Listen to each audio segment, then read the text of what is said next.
Hi, boys and girls. It's story time. I'm so glad to have story time with you today. Well, our first book we're going to read is called Huggipotamus. Not hippopotamus, Huggipotamus. Well, let's see what our story's about.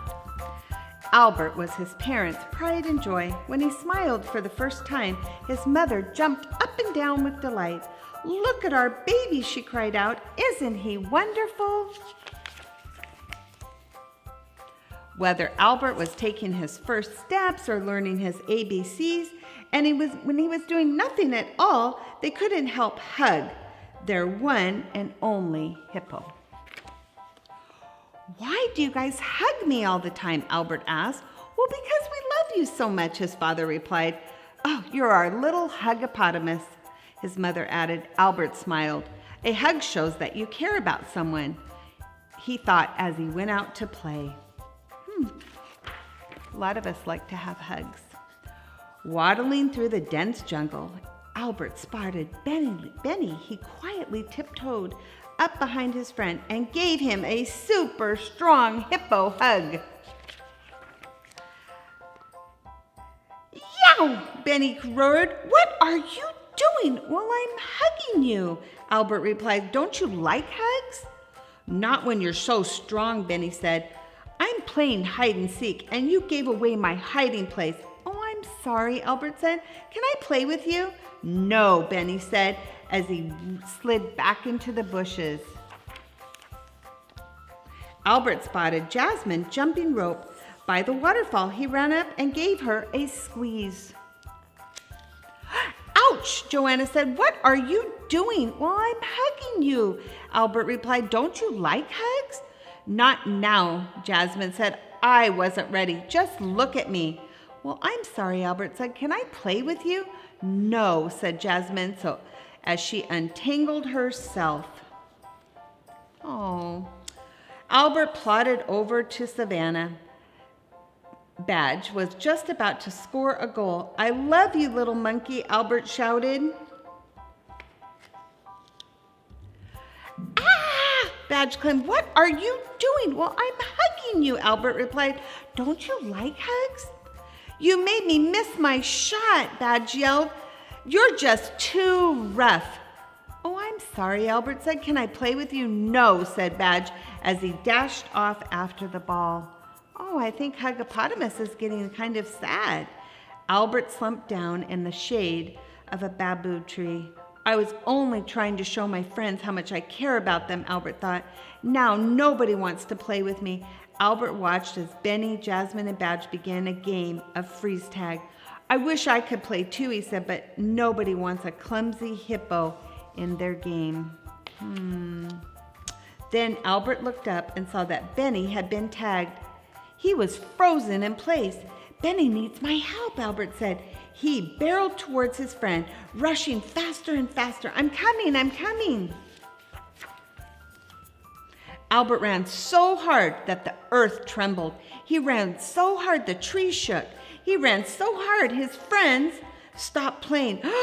Benny thought, "Not again." But Albert remembered what his father said about his hugs. Too strong, not now, too rough.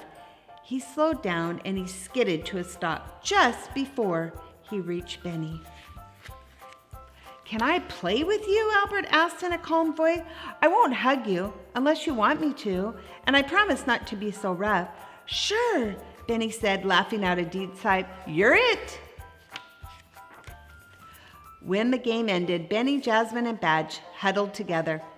"What's the matter?" Albert said. "Did I do something wrong?" "No," Jasmine said. "We're proud of you. Now we want to give you a hug. Is that okay?" Albert nodded and smiled shyly as they wrapped their arms around him. Not too strong, not too rough, the perfect hug for a huggipotamus. That was a fun story. Now we're going to talk about who needs a boat. This is the story of Moses. For Moses, it seems like it was going to be just an ordinary day. But suddenly, a bush caught fire, and God spoke to Moses. "I have heard my people crying," God said, "and I am sending you to to lead them out of Egypt. Wow. So Moses went to see the king. God says to let his people go, Moses told him. But the king replied, I do not know God, and I will not let the people go. So God sent frogs to jump in the king's bed, and flies to buzz in his ears, and gnats to crawl on his nose, and grasshoppers to eat his plants, and a whole lot of other things to make the king change his mind. Ooh, that would be horrible to have all those friends in your bed.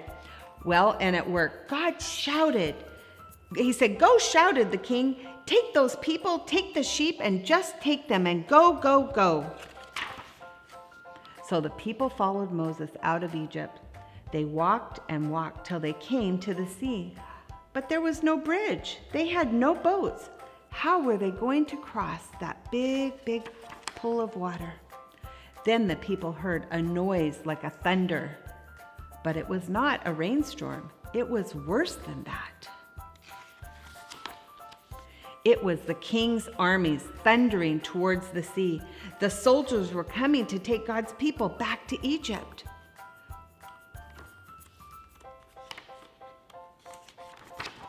The people cried out in fear. Moses tried to calm them. Do not be afraid, he said.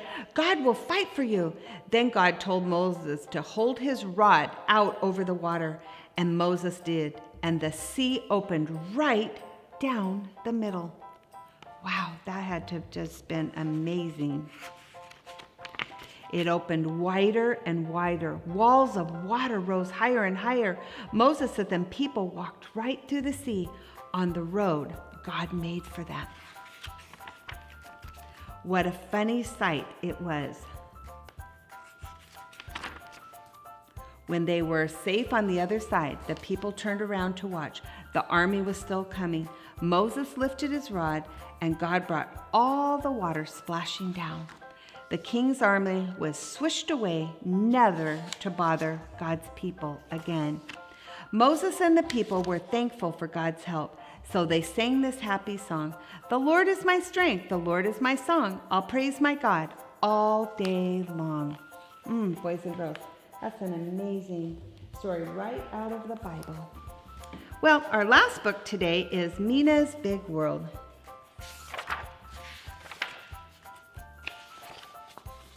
This is Nina, a pygmy marmoset. Pygmy marmosets are the smallest monkeys in the world, but that's not all that makes Nina special. When Nina was born, she opened her eyes for the first time and saw beautiful trees and ferns and flowers. She smelled sweet orange blossoms and the musk of her mother's fur.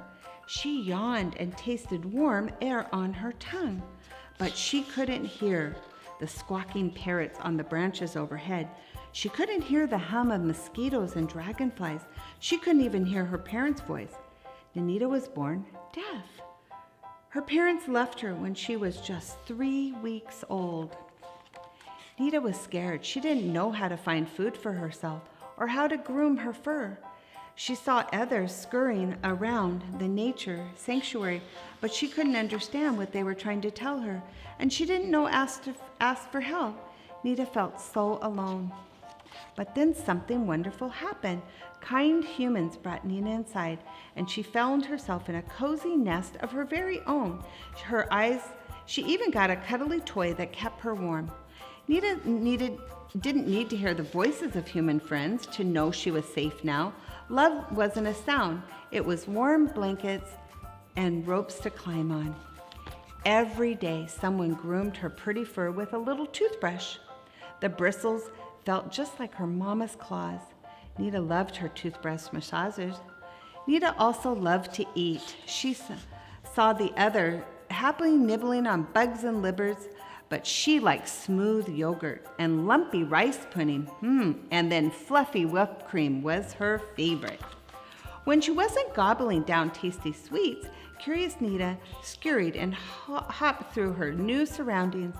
Every table was a mountain to be climbed on. Every smell was an invitation for adventure. Some days, Nina was a treasure hunter, always spotting something new and shining with her sharp eyes.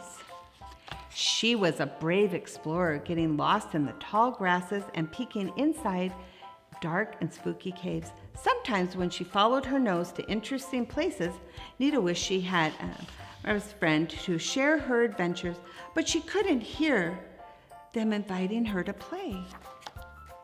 As Nita grew up in the world outside, still looking huge, bursting with new things to discover, and one day it was time to trade in her old nest for a newer and bigger one.